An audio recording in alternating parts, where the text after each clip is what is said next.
Buen día, nosotros somos el mesón número 2, conformado por Cynthia Wills, Daniela García, Christopher Santos y su servidor Eric Carranza. El día de hoy vamos a hablarles acerca del complejo teniasis cisticercosis. Como introducción, tenemos que el complejo teniasis cisticercosis se presenta al consumir carne de cerdo con cisticercos, que son pequeñas larvas enquistadas de Teniasolium. Esto conlleva la formación del estadio adulto a nivel intestinal, comúnmente llamado solitaria. Al consumir los huevos o proglótides grávidos de este parásito, se produce la invasión tisular conocida como cisticercosis. La teniasis, o sea, la presencia del estadio adulto en el intestino delgado, afecta exclusivamente al ser humano. Sin embargo, la cisticercosis se presenta en el cerdo y el hombre. Este parásito causa la infección helmíntica más común del sistema nervioso central, la neurocisticercosis, que es la principal causa de epilepsia adquirida a nivel mundial. Como vimos, o a manera de recapitular, las personas pueden desarrollar dos tipos de enfermedad producida por Taenia solium, según la manera en que se infecten. Si se infectan con carne mal cocinada, con cisticercos, desarrollarán la tenia adulta, o sea, teniasis. Y si se infectan con los huevos por contaminación fecal oral o del ambiente, desarrollarán cisticercosis y neurocisticercosis.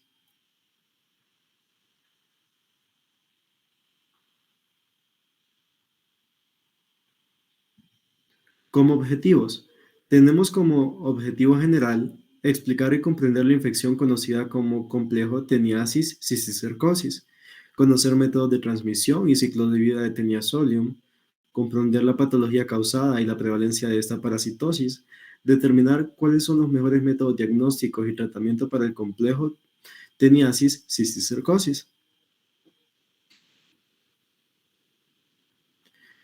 Respecto a la morfología, los adultos de Tenia son endoparásitos que pertenecen a la clase Cestoda. Tienen el cuerpo dividido en tres partes: un excólex que se encuentra en la parte anterior. Se lo utilizan para fijarse en la mucosa intestinal del hospedero. En el caso de Tenia, presenta cuatro ventosas y un rostelo retráctil con doble corona de ganchos, que con este se va a sujetar del tejido intestinal. Tiene un cuello corto, estróbilo bastante largo que está conformado por segmentos conocidos como proglótides. El tamaño de los gusanos adultos de Taenia solium es de 2 a 7 metros usualmente y están conformados por 1000 proglótides en promedio. Es un parásito hermafrodita, como también la otra especie Taenia saginata. Ambas son hermafroditas. Respecto al ciclo biológico, el huésped definitivo son los humanos, el huésped intermediario son los cerdos. El periodo prepatente, o sea, quien es antes de este tiempo para teniasis no va a ser detectada en análisis, es de 2 a 3 meses, y para cisticercosis es de 3 a 4 meses. La Taenia solium es un cesto que puede invadir el hombre y que presenta un ciclo biológico complejo, con dos o más hospederos, como acabo de mencionar. Los humanos son los únicos hospederos definitivos. Y el ciclo biológico empieza con el parásito defecado o encontrado los huevos en las heces fecales. Se puede encontrar tanto huevos como proglótides. El adulto se encuentra adherido a la pared intestinal y los cerdos van a ingerir los huevos. Estos atraviesan la pared intestinal y llegan al torrente sanguíneo, para finalizar en los tejidos del cerdo, sobre todo en músculo estriado y cerebro, donde se transforman en larvas, que estos, como mencioné anteriormente, son los cisticercos, que son adquiridos por los humanos al ingerir generalmente carne mal cocinada o cruda de cerdo. Una vez en el intestino delgado, las larvas se evaginan y el escólex se adhiere a la pared intestinal y el cuerpo del parásito comienza a crecer, provocando una ligera inflamación en la zona de implantación denominada teniasis, o sea, el estadio adulto en el intestino delgado. La cisticercosis se adquiere cuando el hombre ingiere los huevos por alimentos o agua contaminados o por autocontaminación, cuando no tienen las manos limpias después de defecar y llevan sus manos a la boca o también contaminan alimentos. Cuando estos llegan al torrente sanguíneo, se distribuyen por los tejidos del hombre, como el músculo o cerebro, depositándose en su forma larval. Estudios recientes concluyen que la mayor fuente de contaminación es la directa, o sea, de persona a persona. Las personas que manipulan los alimentos y no se lavan sus manos, o también por la convivencia en una casa, en un hogar. Cambiando el concepto clásico de que el medio ambiente es la mayor fuente de contaminación con huevos de tenia, la autoinfección fecal oral no está considerada como fuente de infección relevante, puesto que la teniasis se ha registrado en raras ocasiones en pacientes con neurocisticercosis.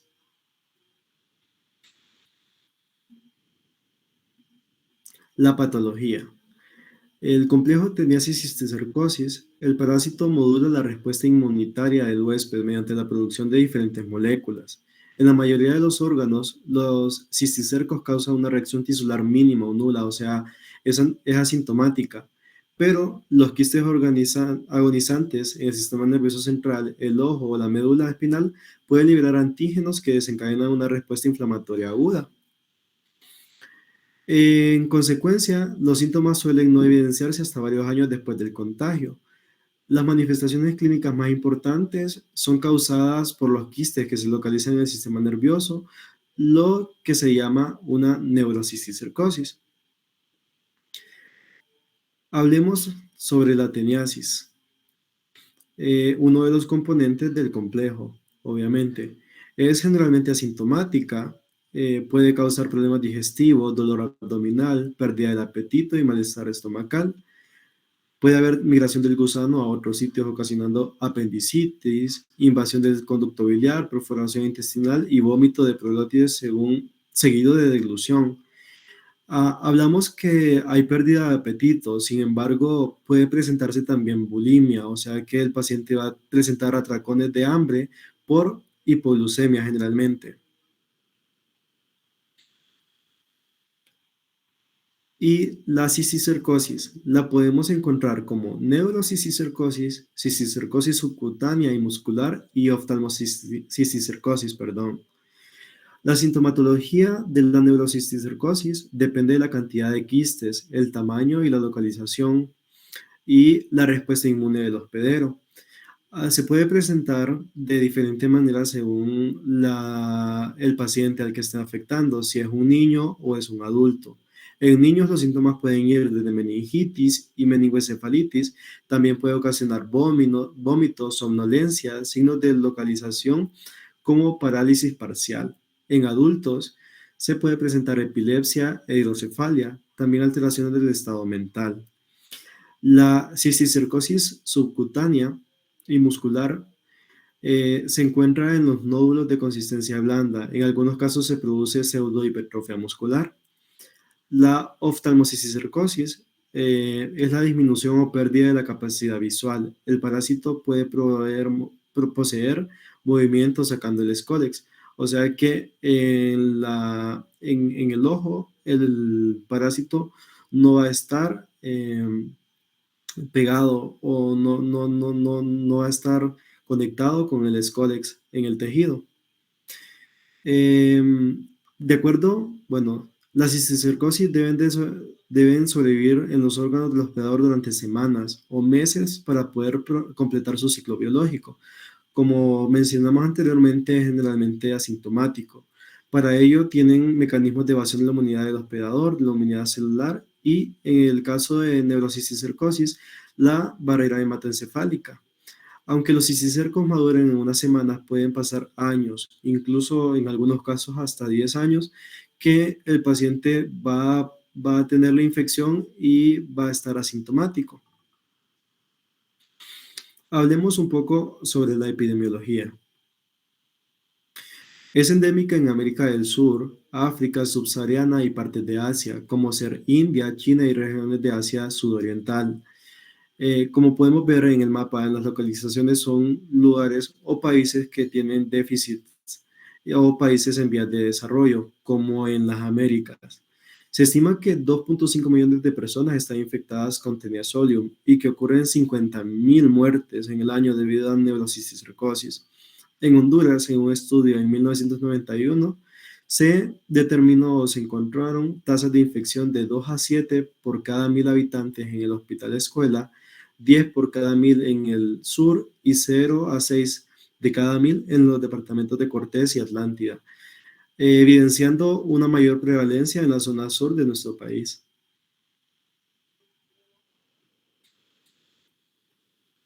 El diagnóstico para la teniasis humana se realiza principalmente parasitoscópico, o sea, un examen general de heces. Se detecta el parásito, tanto el proglótido o los huevos en las heces.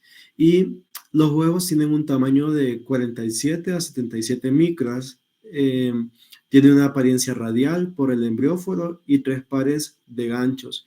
Los huevos son indistinguibles en las especies de Taenia solium y Taenia saginata. Otras técnicas para poder detectar una infección por teniasis es a partir de técnicas serológicas como ELISA, técnicas moleculares como PCR, y para la cisticercosis humana el diagnóstico es clínico, examen del fondo del ojo, generalmente lo realiza un oftalmólogo, un oftalmólogo a través de una oftalmoscopía, biopsia, cisticercosis subcutánea y muscular, diagnóstico por imágenes a través de tomografías y resonancias magnéticas del cerebro, en el caso de neurocisticercosis, y técnicas serológicas.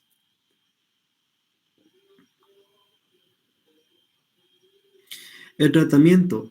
La teniasis se puede tratar con dosis única de praziquantel en 10 miligramos por kilogramo. También se utiliza niclosamida. En adultos y niños mayores de 6 años se le va a administrar una dosis de 2 gramos y en niños menores de 6 años, de 2 a 6 años, se les va a administrar 1 gramo de niclosamida.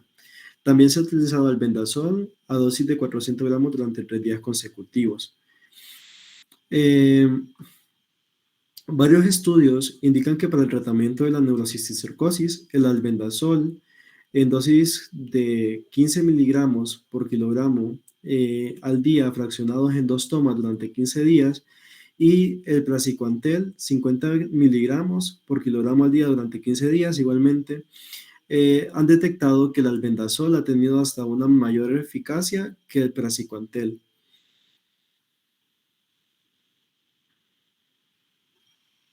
Recomendaciones y control. Se debe educar a la población en las buenas prácticas del lavado de manos, en especial las personas que manipulan y sirven alimentos, como vimos anteriormente, que es una de las principales vías de infección. Una forma de prevenir la infección es cocinando la carne a temperaturas adecuadas. Estamos hablando de temperaturas mayores a 70 Celsius, o también podría ser manteniendo los alimentos a temperaturas de congelación menores a 5 Celsius durante 5 días para poder matar el minto. Vacunar y tratar a los cerdos para prevenir la infección, lavar bien las verduras o cocinarlas antes de comerlas, mantener a los cerdos en corrales para evitar que se infecten también.